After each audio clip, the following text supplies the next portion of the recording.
Good morning, good evening, good afternoon, or good night, whatever it might be, and welcome back to another video. Today I'm going to be talking about the best way to get the infinite HP potion. This potion is one of the chase items that BDO has, and as the name says, it's a health potion that never runs out. And on this video I'm going to say the best way, but not the most efficient way, because those are not the same. But before we start out, make sure to like and subscribe for more videos of this type. Okay, let's get into it. So, the Ornette's Spirit Essence, or as everyone calls it, the Infinite HP Pot, is one of the many treasures that players work for while playing BDO. It's quite the time investment, so unless you're super lucky, don't expect to get this item in a week or even a month. To obtain this item, you have to grind out 3 items, each having their specific zone. You have Shere Khan's Panacea, the zone being Shere Khan's Necropolis, Half Moon Cactunak, the zone being the Bloodwolf settlement, and Ron's Tintinabloom, the zone being the Tooth Fairy forest.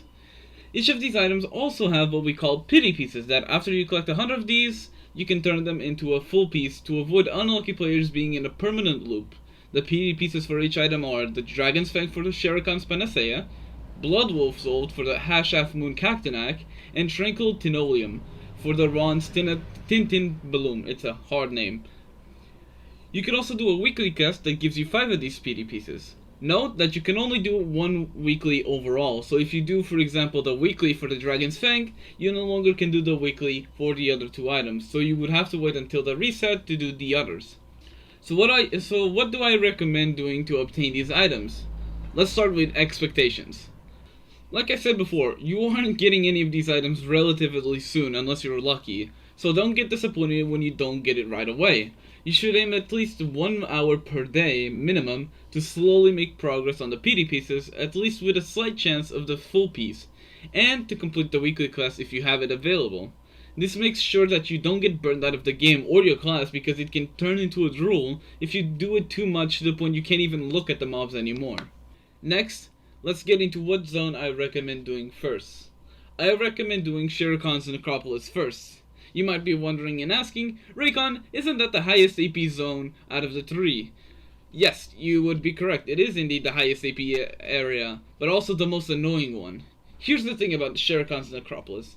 The grinding on that area is divided in 2 types, daytime and nighttime.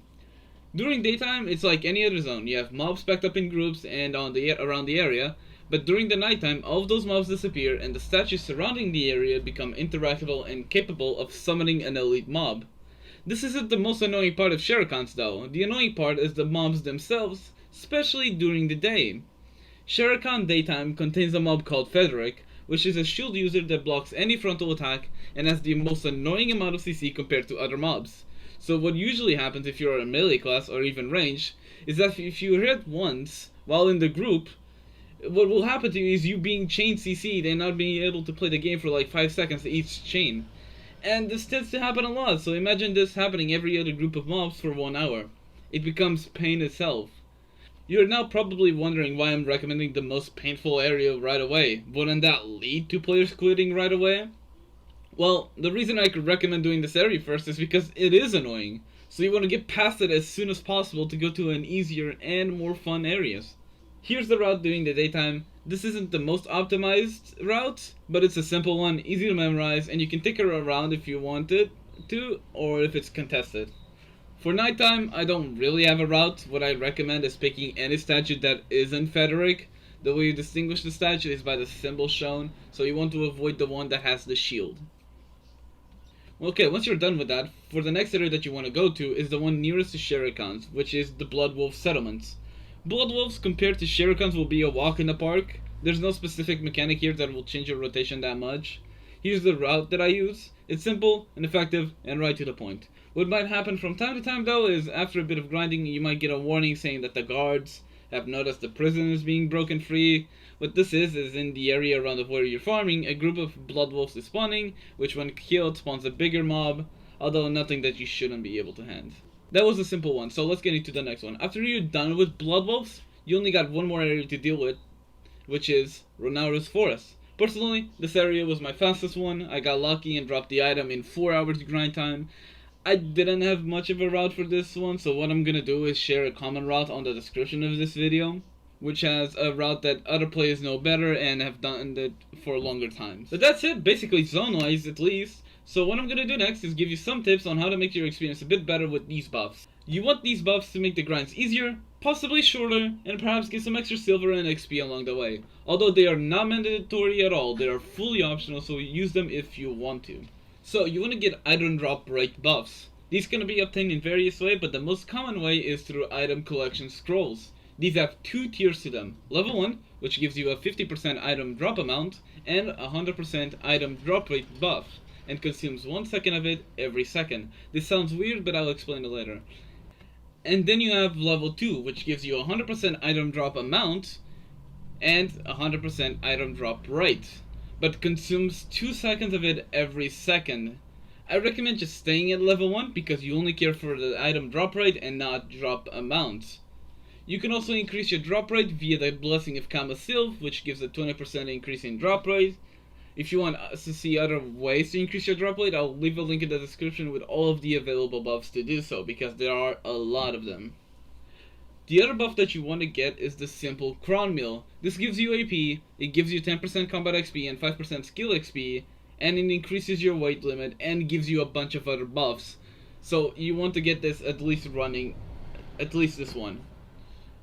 And then for the next one, you have the Beast Rod or the Frenzied Rod. This depends if you want to do more damage for faster clears or if you have low DP and want XP.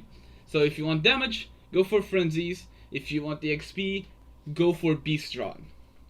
The next buff that you might want to get is Perfume of Courage. This gives you extra AP, max HP, crit, attack speed, casting speed, and movement speed. Just an overall good buff to have while doing some clears. But that about it wraps up for buffs. Another tip that you can do is the infinite weight trick. I've made a video about this trick on my TikTok, so if you want to know how to do that, check it out. I'll leave it in the description. Last thing I'll say tip-wise is don't burn yourself out. I'll keep hammering this every video I make if I have to. If you ever start feeling like it's not fun and boring, go interact with other content. The infinite HP pot is not a mandatory item at all, it's only a convenient one. So if you feel like it doing something else, go do it. The HP pot won't go anywhere and you can always come back to it later. But yeah, that's about it for the best way to farm the infinite HP pot. This is all my personal opinions, by the way. This isn't the most effective min-maxed way, but it's the way that, in my opinion, would allow you to enjoy the game the most. If you have any other ways you did this farm that you think other players can do to make it easier for them, feel free to tell me on the comments, and make sure to like and subscribe for more videos. One last thing before I end the video, I'm affiliated with Starforge Systems, so if you use my link that I'll leave in the description, I get 5% of your purchase. So if you want to get yourself one of the best pre-built computers in the universe while also supporting the channel, make sure to use that. But yeah, that's about it for me. Bye bye!